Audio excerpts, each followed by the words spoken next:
Hello friends, ಎಲ್ರಿಗೂ ನಮಸ್ತೆ. ಸ್ವರ್ಣ ಕಿಚನ್ಗೆ ನಿಮ್ಮೆಲ್ರಿಗೂ ಸ್ವಾಗತ. ಇವತ್ತು ನಾವು ನಮ್ಮ ಕಿಚನಲ್ಲಿ ಇನ್ಸ್ಟಂಟಾಗಿ ರಸಮ್ನ ಒಂದು 2ರಿಂದ 3 ನಿಮಿಷದಲ್ಲಿ ಯಾವ ರೀತಿ ಮಾಡ್ಕೊಳ್ಳೋದು ಅಂತ ಹೇಳ್ಬಿಟ್ಟು ತೋರಿಸ್ಕೊಡ್ತೀನಿ. ಬನ್ನಿ ಈಗ ನಾವು ರೆಸಿಪಿನ ಸ್ಟಾರ್ಟ್ ಮಾಡೋಣ. ನಾನೀಗ ಇಲ್ಲ ಒಂದು ಪ್ಲೇಟ್ಗೆ ಹಾಕ್ಕೊಳ್ತಿದ್ದೀನಿ. ಈಗ ಇದಕ್ಕೆ ಒಂದು 2 ಒಣಮೆಣಸಿನ್ಕಾಯಿ ಹಾಕ್ಕೊಳ್ತೀನಿ, ಹಾಗೆ ಒಂದು 3 ಹಸಿಮೆಣಸಿನ್ಕಾಯಿ ಹಾಕ್ಕೊಳ್ತಿದ್ದೀನಿ, ಒಂದು 5ರಿಂದ 6 ಬೆಳ್ಳುಳ್ಳಿ ಹೆಸರನ್ನ ಹಾಕ್ಕೊಳ್ತಾ ಇದ್ದೀನಿ, ಹಾಗೆ ಒಂದು ಸ್ವಲ್ಪ ಹುಣಸೆ ಹಣ್ಣು ಹಾಕ್ಕೊಳ್ತಾ ಇದ್ದೀನಿ.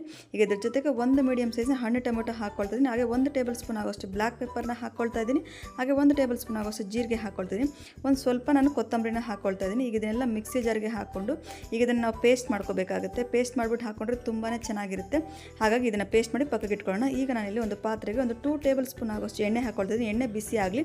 ಈಗ ಇದಕ್ಕೆ ನಾನಿಲ್ಲಿ ಒಂದು ಅರ್ಧ ಟೇಬಲ್ ಸ್ಪೂನ್ ಆಗೋಷ್ಟು ಸಾಸಿವೆ ಹಾಕ್ಕೊಳ್ತಾ ಇದ್ದೀನಿ. ಒಂದು ಸ್ವಲ್ಪ ಚಿಟಪಟನಲ್ಲಿ ಇದ್ರ ಜೊತೆಗೆ ಹಾಗೆ ಒಂದು 4 ಬೆಳ್ಳುಳ್ಳಿನ ಜಜ್ಜಿಬಿಟ್ಟು ಹಾಕ್ಕೊಳ್ತಾ ಇದ್ದೀನಿ. ಒಂದು 2 ಒಣಮೆಣಸಿನ್ಕಾಯಿ ಹಾಕ್ಕೊಳ್ತಾ ಇದ್ದೀನಿ. ಒಂದು 2 ರೆಕ್ಕೆ ಆಗೋಷ್ಟು ಕರಿಬೇವಿನೆಲೆ ಹಾಕ್ಕೊಂಡು ಈಗ ಇದನ್ನೆಲ್ಲ ನಾವು ಒಂದು 2ರಿಂದ 3 ನಿಮಿಷ ಚೆನ್ನಾಗಿ ಫ್ರೈ ಮಾಡ್ಕೊಂಡು ನಂತರ ನನಗೆ ಒಂದು ಮೀಡಿಯಮ್ ಸೈಜ್ನ ಟೊಮೆಟೊದಲ್ಲಿ ಒಂದು ಅರ್ಧ ಟೊಮೆಟೊ ಹಾಕ್ಕೊಳ್ತಾ ಇದ್ದೀನಿ. ಆಗಲೂ ಟೊಮೆಟೊ ನಾವು ಹಾಕಿ ರುಬ್ಬಿದ್ವಿ, ಹಾಗಾಗಿ ಒಂದು ಅರ್ಧ ಸಾಕಾಗುತ್ತೆ. ಈಗ ಟೊಮೆಟೊ ಸ್ವಲ್ಪ ಲೈಟಾಗಿ ಮೆತ್ತಗಾಗಬೇಕು. ಒಂಚೂರು ಬೇಕಾದ್ರೆ ನೀವು ಪುಡಿ ಉಪ್ಪನ್ನ ಹಾಕೋಬಿಡಿ, ತೊಂದರೆ ಇಲ್ಲ.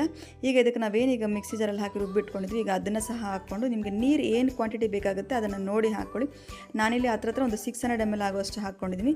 ನಾನು ರುಚಿಗೆ ತಕ್ಕದಷ್ಟು ಕಲ್ಲುಪ್ಪನ್ನ ಹಾಕ್ಕೊಂಡಿದ್ದೀನಿ, ಹಾಗೆ ಒಂದು ಸ್ವಲ್ಪ ಅರಿಶಿನ ಹಾಕ್ಕೊಂಡಿದ್ದೀನಿ. ಈಗ ಇದನ್ನು ಚೆನ್ನಾಗಿ ನಾವು ಮಿಕ್ಸ್ ಮಾಡಿಕೊಂಡು ಒಂದು ಕುದಿ ತೊಗೊಂಡ್ರೆ ಸಾಕಾಗುತ್ತೆ.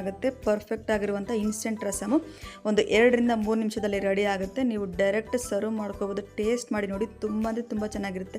ಈಗ ಬೇರೆ ಜಡಿ ಮಳೆ ಹಿಡ್ಕೊಂಡಿದೆ. ಇಂಥ ಮಳೆ ಟೈಮಲ್ಲಿ ಈ ರೀತಿ ನೀವು ರಸಮ್ ಮಾಡಿ ತಿಂದರೆ ಮಾತ್ರ ಟೇಸ್ಟ್ ತುಂಬಾ ಚೆನ್ನಾಗಿರುತ್ತೆ.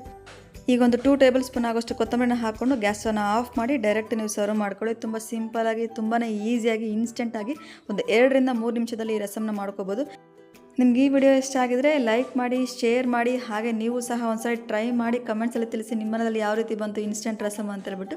ಹಾಗೆ ನನ್ನ ಚಾನಲ್ನ ಸಬ್ಸ್ಕ್ರೈಬ್ ಮಾಡೋದು ಮಾತ್ರ ಮರಿಬೇಡಿ ಅಂತ ಹೇಳ್ತಾ ನಾನು ಈ ವಿಡಿಯೋನಲ್ಲಿ ಮುಗಿಸ್ತಿದ್ದೀನಿ. ಮತ್ತೊಂದು ಒಳ್ಳೆ ವಿಡಿಯೋ ಜೊತೆ ಬರ್ತೀನಿ. Thank you.